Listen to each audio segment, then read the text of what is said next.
A'udzu billah bismillah alhamdulillah la haula wala quwata illa billah. Asyhadu an la ilaha illallah wahdahu la syarikalah wa asyhadu anna Muhammadan abduhu wa rasuluhu la nabiyya ba'da.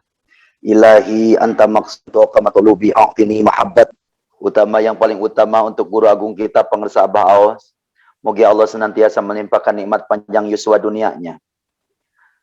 Memberikan nikmat sehat wal afiyah zahiriyahnya. Diteruskan, terus diberikan kucuran berkah karomah untuk beliau dan sehingga terus ngucur untuk kepada kita semua selaku murid-muridnya. Al-Fatihah. A'udzubillahi minasyaitonirrajim. Bismillahirrahmanirrahim. Alhamdulillahirabbil alamin arrahmanirrahim maliki yaumiddin. Iyyaka na'budu wa iyyaka nasta'in. Ihdinas siratal mustaqim. Siratal ladzina an'amta 'alaihim ghairil maghdubi 'alaihim waladdallin. Amin. Yang saya hormati para wakil talqin pengarsa Abah yang dibisakan hadir pada pagi hari ini. Yang saya hormati Bunda Haya, Bunda Sari, Profesor Priyatno, seluruh kesepuhan manaqib, kesepuhan khotaman, ikhwan akhwat thariqah qadriyah naqsyabandiyah yang pagi hari ini kembali kita digiring untuk bisa melaksanakan dan hadir di raudhah kesenangan dari guru agung kita melaksanakan manaqiban. Moga apapun niat kita semuanya Allah catat sebagai satu amal saleh, sehingga apapun niat hajat doa kita, kalau sampai tadi malam belum Allah ijabah, semoga selesai acara manaqib online pagi hari ini semuanya ada dalam kabul Allah Subhanahu wa taala. Amin ya Allah ya rabbal alamin. Jamaah ikhwan akhwat rahimakumullah. Puja-puji syukur mari sama-sama kita panjatkan kepada Allah Subhanahu wa taala. Salawat beriring salam semoga tetap tercurah terlimpah ruah kepada habibana wa nabiyana wa maulana Muhammad sallallahu alaihi wasallam. Jamaah ikhwan akhwat rahimakumullah. Alhamdulillah kita masih berada di bulan Dzulqa'dah atau pengarsa Abah menamai dengan Ramadan ketiga. Alhamdulillah, walaupun terus diulang-ulang, tapi begitu nikmatnya kita mempelajari ajaran dari guru agung kita melalui kitab hasil karya guru agung kita, yaitu kitab Fadhailus Syuhur. Di bulan ini yang paling terasa oleh saya pribadi adalah ketika mengulang-ulang huruf zal di dalam bulan Dzulqa'dah. Pengarsa Abah memaknai dengan zauq. Zauq itu rasa. Selama ini saya kalau ditanya, ada yang nanya kenapa Dai Andi ikut dengan Abah, ikut dengan pengarsa Abah Awas. Saya selalu menjawab bahwasannya saya sedang belajar ilmu tentang rasa. Karena bisa jadi sebanyak-banyaknya ilmu, banyak jadwal, banyak pengalaman, semuanya kalau tidak disertai dengan ilmu tentang rasa, maka semuanya akan mentah dan lewat begitu saja. Dan itu hanya berarti, apapun nanti yang disampaikan hanya berarti untuk orang lain, tapi tidak ada income, tidak ada efek untuk diri kita pribadi. Sedangkan yang kita harapkan adalah, apapun yang kita sampaikan, seharusnya itu pun yang menjadi patokan untuk diri kita sendiri. Ilmu tentang rasa. Selama ini kita melaksanakan sholat, ya sholat saja. Tidak sampai kepada titik betapa nikmatnya ketika kita melaksanakan sholat. Lalu ketika kita zikir, dari kecil kita pasti sudah mendengar dan terbiasa untuk berzikir. Lafadznya sama, la ilaha illallah. Tapi sekali lagi, ya zikir, selesai zikir ya sudah. Tidak sampai ke titik ala bidzikrillahi tatma'innul qulub. Tidak sampai ke titik siapa yang banyak berzikir kepada Allah hatinya jadi tenang, gak nyampe tuh. Tapi ketika sudah ikut dengan Abah, titik-titik yang tadinya ibadah kita biasa lakukan, semuanya jadi lebih berasa, lebih terasa. Akhirnya ketika semua itu kita lakukan nih, kita jalankan ikut dengan bimbingan guru agung kita, kita pun bisa merasakan nikmatnya, akhirnya kita bisa membagikan kenikmatan tersebut.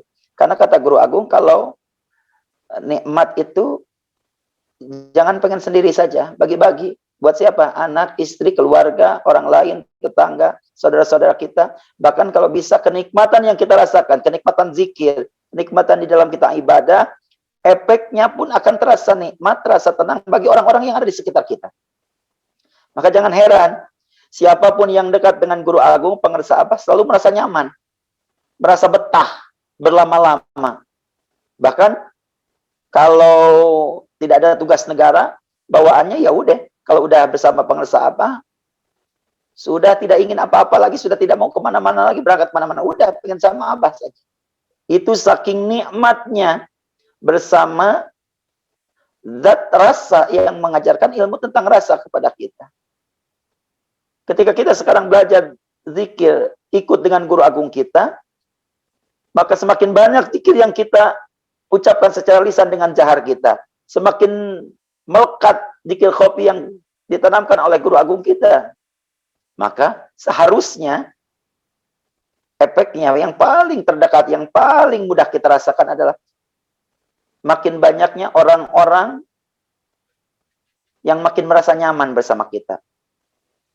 Merasa enak. Kalau dekat dengan kita itu adem, gitu ya. Tenang. Kenapa? Karena selalu diingatkan untuk selalu ingat kepada Allah Subhanahu wa Ta'ala. Ini dzauq, rasa. Apapun ilmu tentang rasa. Kalau pengersa Abah dulu saya ingat sekali di Bekasi, pengersa Abah pernah mencontohkan bahwa Abah nanya, Abah mengangkat ada rebus singkong, lalu Abah nanya ke seluruh ikhwan, ini apa? Kata Abah. Semua menjawab dengan sepakat bahwa itu adalah rebus singkong. Gitu ya. Terus Abah pun bertanya lagi, rasanya gimana? Semua pun jawab, enak bah. Kata Abah, kita semua tidak akan, semua itu akan jadi bohong. Bilang enak itu semua akan jadi bohong. Kalau si singkong ini belum tergigit, belum terasa. Akhirnya apa? Itu si singkong, Abah potek, kecil-kecil dilempar ke ikhwan semuanya, dikasih. Lalu kata Abah, sok, gegel, gigit. Kata Abah. Lalu setelah digigit, akhirnya apa? Kata Abah, gimana? Betul itu singkong? Betul Abah? Enak? Enak. Nah, itu ilmu tentang rasa. Jadi ketika kita sholat, gitu ya, kita ibadah, kalau hanya baru katanya, gitu ya, oh zikir itu enak, tapi kita sendiri tidak pernah zikir. Oh zikir banyak itu enak sekali, bikin hati tenang, tapi kita sendiri zikirnya nggak pernah banyak. Maka itu tidak akan menjadi rasa, tidak akan, dan kita pun tidak akan bisa merasakan, hanya terucap begitu saja. Maka subhanallah, terima kasih Abah. Abah telah mengajarkan ilmu tentang rasa ini. Jadi kita jadi manusia yang pandai merasa, bukan merasa pandai. Ketika kita pandai merasa, akhirnya apa? Lisan ini lebih terjaga kepada keluarga kita, anak, istri kita, kepada sahabat-sahabat kita, kepada orang-orang terdekat kita, di sekitar kita. Lebih ada rem. Karena semuanya tidak akan terucap seenak udele dewe, gitu ya. Kalau kata orang Jawa, semuanya akan terucap ada rem, ada rasa. Bahkan bahasanya gini, ini mulut, ini telinga. Jarak mulut dengan telinga sejengkal pun tidak, dekat sekali. Ini contoh ilmu tentang rasa yang begitu dekat bersama kita. Apa maksudnya? Ini mulut untuk berbicara, ini telinga untuk mendengar. Ketika apapun, gitu ya, ketika apapun yang terucap dari lisan ini, ya, sekiranya kalau ucapan itu keluar dan terdengar oleh telinga orang lain, akan menyakiti hati orang lain, lalu akan membuat orang lain kecewa, akan membuat orang lain menangis, maka buru-buru direm. Kalau bisa jangan sampai tuh ucapan itu keluar. Kalaupun sampai keluar, jangan sampai kedengaran sama telinga orang yang jauh, tapi cukup dengar saja sama telinga kita sendiri. Kenapa? Karena jaraknya dekat. Bahkan bila perlu, nggak usah jadi keluar, telinga sendiri pun nggak usah dengar, apalagi telinga orang lain. Cukup apa? Telan lagi, masukin ke perut, keluarin dari bawah. Cus. Itu tidak akan jadi penyakit. Apa maksudnya? Lebih ada, lebih bisa merasakan, oh, kalau yang saya lakukan seperti ini, orang bisa sakit hati. Oh, kalau terucap kata-kata seperti ini, kita pun kalau diucapkan semua akan sakit. Akhirnya apa? Kita lebih mawas diri, kita lebih punya rem yang pakem karena kita sudah belajar ilmu tentang rasa dan diberi alat rasa untuk bisa merasa. Mana? Yaitu dengan zikir la ilaha illallah dan terus mengaktifkan zikir khofi kita. Akhirnya apa?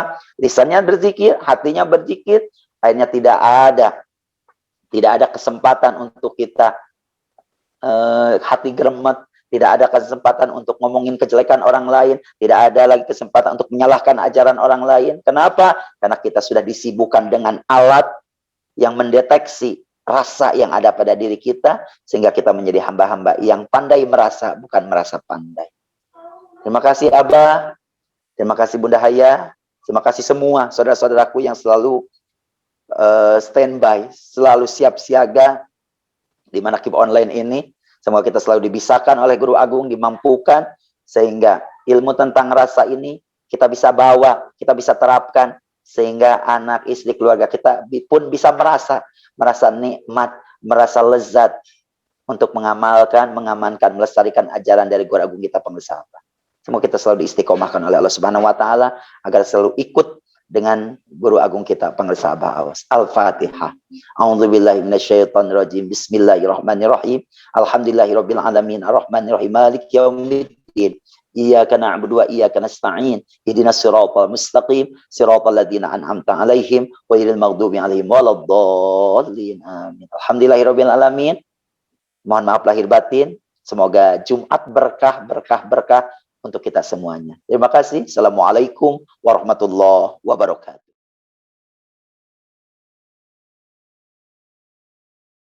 Bismillahirrahmanirrahim. Assalamualaikum warahmatullahi wabarakatuh. Alhamdulillahi rabbil alamin wal aqibatu lil muttaqin wala udwana illa 'alal zalimin. Asyhadu an la ilaha illallah al-malikul haqqul mubin wa asyhadu anna sayyidana Muhammadan abduhu wa rasuluhu shadiqul wa'dil amin.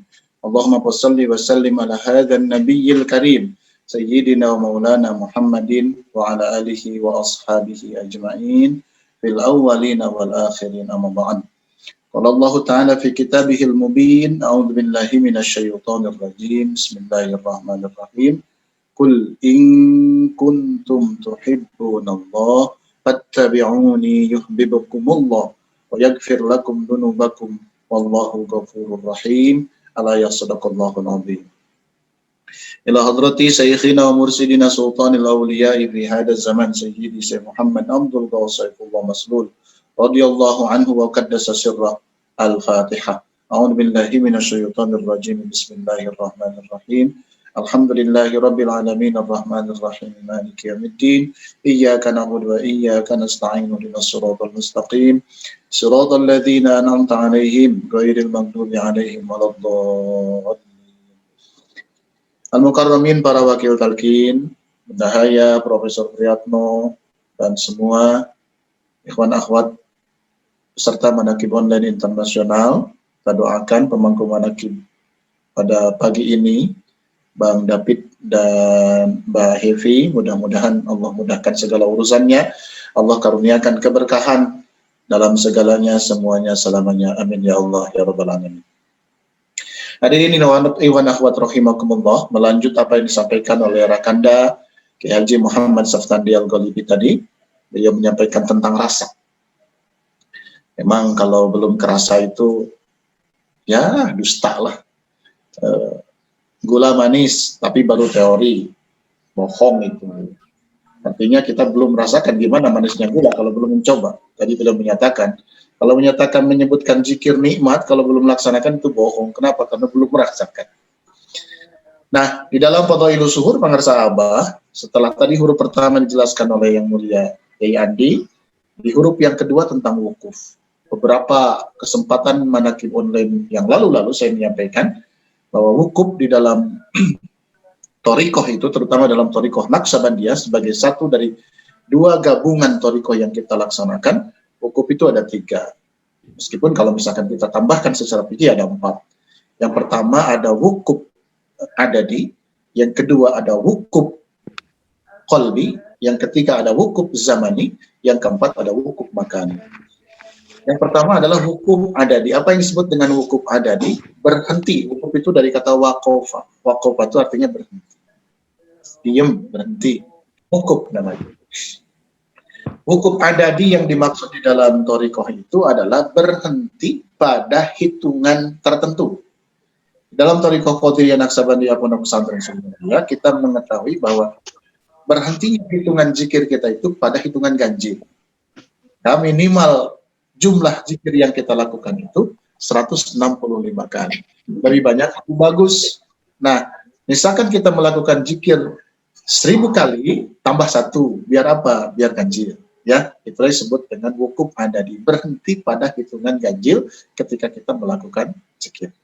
Nah, yang kedua ada yang disebut dengan wukuf wukuf qalbi. Wukuf qalbi itu artinya diamnya hati kita, berhentinya hati kita tidak lepas dari ketersambungannya dengan Allah Subhanahu wa taala. Dan ini sudah kita miliki alatnya. Kapan saja, di mana saja, sedang apa saja, lagi nyetir, lagi di perjalanan, lagi di pesawat, lagi di kapal laut dan lain sebagainya, terus berhenti hatinya dari apapun, dari kegiatan apapun kecuali mengingat Allah Subhanahu wa taala. Itu wukuf qalbi. Jadi berhentinya hati kita, berhenti dengan apa? Berhenti untuk terus bersama-sama, berhenti dari apapun, bergeser untuk selalu bersama-sama dengan Allah Subhanahu wa taala. Keluar segalanya dari hati kita, tidak ada jabatan, tidak ada istri, tidak ada suami, tidak ada anak, tidak ada mobil, tidak ada pangkat dan sebagainya. Yang ada di hati kita hanya Allah Subhanahu wa taala. Tidak ada siapa-siapa. Saya sering mengulang-ulang.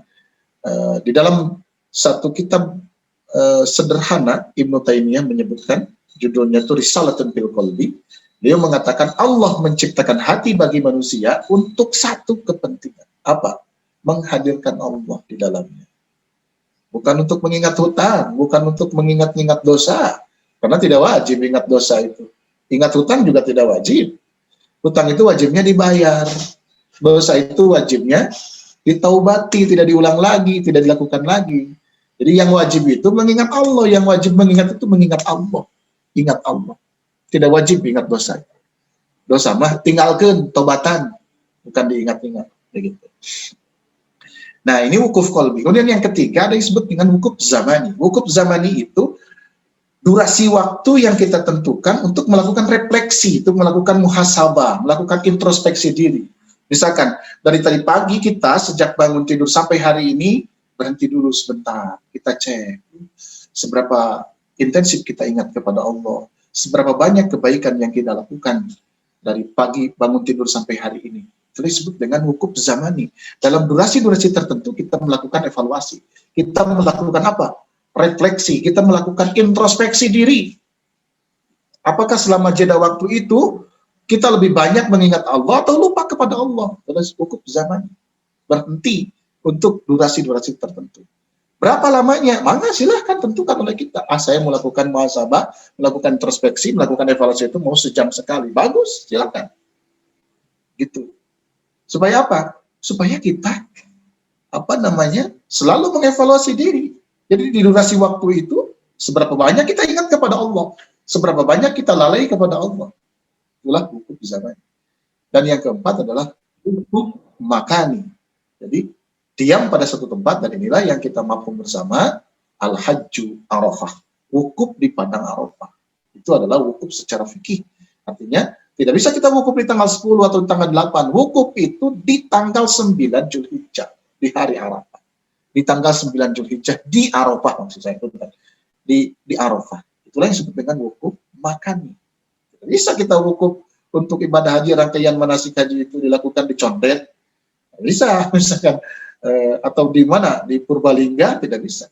Harus di Arafah. Bahkan, orang-orang yang sakit berat sekalipun, itu disafari wukuf, kan saking pentingnya wukuf, mampir sebentar ke Arafah, balik lagi ke rumah sakit. Saking pentingnya wukuf, karena tidak bisa diwakilkan. Ya, kalau wukuf itu harus dialami. Yang tidak bisa berarti tidak sah hajinya. Terus memulai tahun berikutnya. Kalau tidak wukuf, saking pentingnya wukuf makan. Nah, ini yang kedua dalam Fadhailus Surah Al-Mu'abah menyebutkan. Nah, seluruh huruf-huruf yang ada di dalam Fadhailus Suhur itu difokuskan oleh pengarsa Abah kepada satu apa? Zikir. So, pembahasan apapun ujung-ujungnya pasti zikir. Apakah substansinya zikir atau solusinya zikir? Ya, itu ke sana. Mengapa? Karena thariqatuna adzikru faqat. Kata pengarsa Abah Anom di dalam Miftahus Sudur, thariqah kita ini adalah thariqah zikir.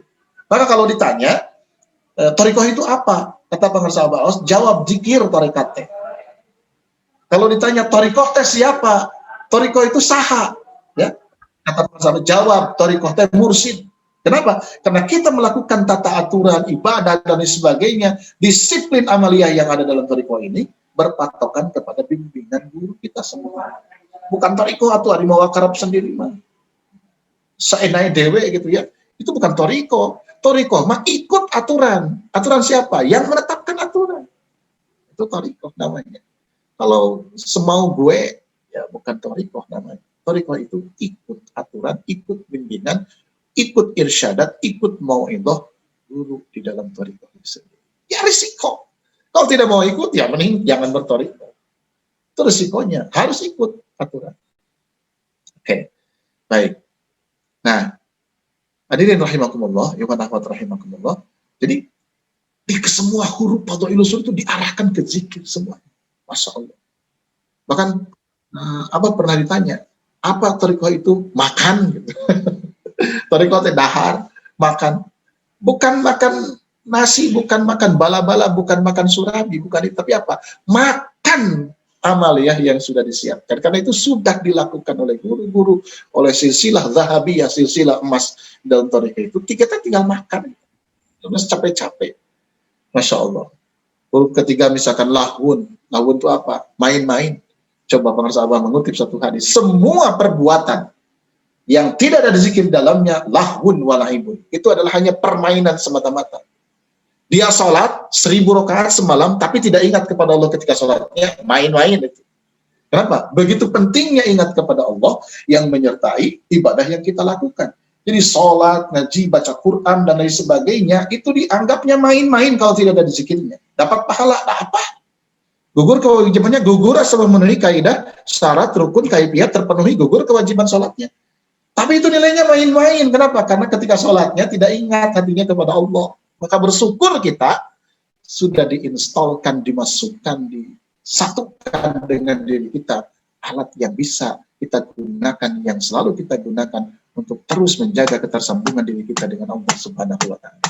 Masya Allah. Lahun, main-main lah. Sedekah main-main kalau tidak ada zikirnya. Haji main-main kalau tidak ada zikirnya. Baca Quran main-main nilainya kalau tidak ada zikirnya. Masya Allah. Karena zikir itu menjadi ruh dari semua amal ibadah yang kita lakukan. Kita percepat karena sebentar lagi. Selanjutnya apa? Qanaah. Gak bisa orang sampai pada qanaah. Qanaah itu nerima apa yang Allah berikan kepada kita, ridho dengan bagian yang Allah berikan kepada kita. Kalau tanpa zikir, gak mungkin. Kenapa? Karena kesadaran tertinggi kita, ya, the peak consciousness, puncak kesadaran kita itu ada pada apa? Ingatan kita kepada Allah. Kita akan sadar dengan seluruh ketentuan yang diberikan Allah kepada kita, baik itu kebahagiaan, baik itu ujian dan sebagainya, kalau kita sadar, kalau kita ingat kepada Allah. Kalau tidak mah, kita dikasih karunia, kenapa saya dikasih segini, orang lain nggak dikasih, orang lain membesar dikasihnya. Dikasih ujian, kenapa Allah ngasih ujian ke saya saja, itu yang banyak dosa, kok nggak diuji-uji sama Allah, kenapa? Karena tidak sadar hatinya. Kalau sadar, ya Allah terima kasih. Diberi kebaikan menjadi kelipatan-lipatan kesyukuran, diberi ujian menjadi ketebalan-ketebalan kesabaran. Luar biasa. Qanaah. Nerima, ridho dengan bagian dari Allah Subhanahu wa Ta'ala. Selanjutnya apa? Alif, akhlak. Nah, nggak bisa orang punya akhlak yang baik kalau tidak zikir. Sebab kenapa? Saya sering sampaikan, akhlak itu adalah respon spontan dari kondisi jiwa masing-masing. Bisa baik, bisa buruk. Kalau di dalam jiwanya buruk, keluar pribadinya buruk, nah itulah akhlak. Tapi spontan, langsung, tidak dibuat-buat. Oh, saya datang ke pimpinan, lalu membungkuk-bungkuk, berbicara dengan yang sangat sopan, tapi dibuat-buat, belum jadi akhlak. Akhlak mah yang respon spontan. Itu akhlak. Lihat, perhatikan, salah satu akhlak yang harus kita syukuri adalah ketika jam 8.38 setiap pagi, setiap siang, kita berpikir tentang menakib online. Langsung tak, nggak mikir dulu, tak langsung ingat menakib online. Itu akhlak. Malamnya pukul 8.00, pukul 20.00, kita ingat kita punya jadwal. Itu akhlak. Kenapa? Karena tanpa dipikirkan lagi, responnya spontan, cepat. Tanpa direkayasa. Itu akhlak. Lalu apa? Ain, ujlah. Ujlah itu artinya menyepi. Tapi ujlahnya bukan ke hutan, bukan ke dalam goa, bukan ke tempat-tempat yang tidak ada manusia yang lain kecuali kita misalkan.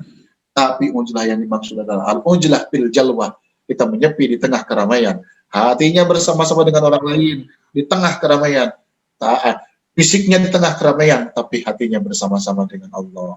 Lisannya ngobrol dengan temannya, dengan rekan kerjanya, dengan saudaranya, dengan keluarganya, tapi hatinya ngobrol dengan Allah. Nah, itu ujlah. Al-ujlah bil jalwah. Al-khalwat bil jalwah. Kalau dalam kitab Tanwirul Qulub itu disebutkan apa? Khalwat dar anjuman. Jadi khalwat di tengah keramaian. Nyumput di nucaan. Bersembunyi di tempat yang terang. Itulah ujlah. Ya. Ujlah yang kita maksud pada hari ini. Ujlah ini maksud guru kita pada hari ini. Karena kita tidak bisa menghindar. Karena kita apa? Kita makhluk sosial ya. Kita ini makhluk sosial, tidak mungkin kita memisahkan diri dari orang lain. Ada kebutuhan-kebutuhan yang tidak bisa dipenuhi kecuali kita berhubungan dengan orang lain. Tapi di saat itu, hati kita bersama dengan Allah. Uzlah. Terakhir adalah dalil. Dalil itu apa? Syekh Mursi. Dalil itu guru. Kita nggak perlulah banyak berdalil. Ngapalkan dalil segala-gala. Kamu kenapa sholat begini? Ikut guru, ikut bimbingan. Kamu kenapa baca selawatnya seperti ini? Ikut guru, dalil. Ya. Guru itu adalah dalil, argumen bagi kita. Kenapa kamu begitu? Saya ikut guru saya. Kalau nanti ditanya di akhirat itu gampang banget. Kamu kenapa sholat di dunia begini? Abi menuturkan guru, Pak. Gurunya dipanggil, kamu kenapa? Ikut guru saya lagi, ikut guru saya lagi. Sampailah kepada Rasulullah SAW. Inilah yang disebut dengan sanad di dalam hadis. Silsilah di dalam thariqah. Artinya seluruh yang kita lakukan, perbuatan, ucapan, dan sebagainya, tersambung sanadnya sampai Rasulullah SAW. Dan itu hanya dimiliki oleh Islam. Sanad itu. Sanad itu adalah pertanggungjawaban. Sanad itu adalah dalil. Karena kita wudhu begini, ikut siapa? Ikut guru saya. Gurunya ditanya, ikut gurunya lagi, sampai Rasulullah SAW. Dan terakhir adalah hijrah. Hijrah itu apa? Pindah dari mana? Dalam hadis Rasulullah menyebutkan, al-muhajiru man hajara manahallahu anhu. Orang yang hijrah itu adalah orang yang meninggalkan apa yang dilarang oleh Allah Subhanahu wa Ta'ala. Merinsutlah, ada shifting behavior, ada pergeseran perilaku, ada shifting paradigm, ada pergeseran paradigma, pergeseran cara berpikir, dan lain sebagainya. Yang kemarin banyak ngambek, sekarang sedang berkurang ngambeknya. Yang kemarin pelit, sekarang berubah menjadi dermawan. Yang kemarin suka nyinyir sama orang lain, berhenti nyinyirnya. Itulah hijrah. Dari keburukan menuju kebaikan, yang sudah baik semakin baik, yang sudah semakin baik, baik terus selamanya. Itulah hijrah. Mudah-mudahan kita diberikan istiqomah oleh Allah Subhanahu wa Ta'ala, memberi berkah karomah kita semua, sehingga kita bisa menjadi murid yang jadi. Amin ya Allah ya Rabbal Alamin. Mohon maaf, tadi sedianya saya harus pertama menyampaikan karena saya ini di tempat kerja, tadi ada pimpinan dipanggil oleh pimpinan, jadi saya mohon izin kepada Rakanda untuk terlebih dahulu berbicara. Terima kasih. Adanallahu wa ikum ajma'in wa 'ala Allahi tawakkalna wa ilaihil masir. Allahul muwaffiq ila aqwamit thariq. Wassalamualaikum warahmatullahi wabarakatuh.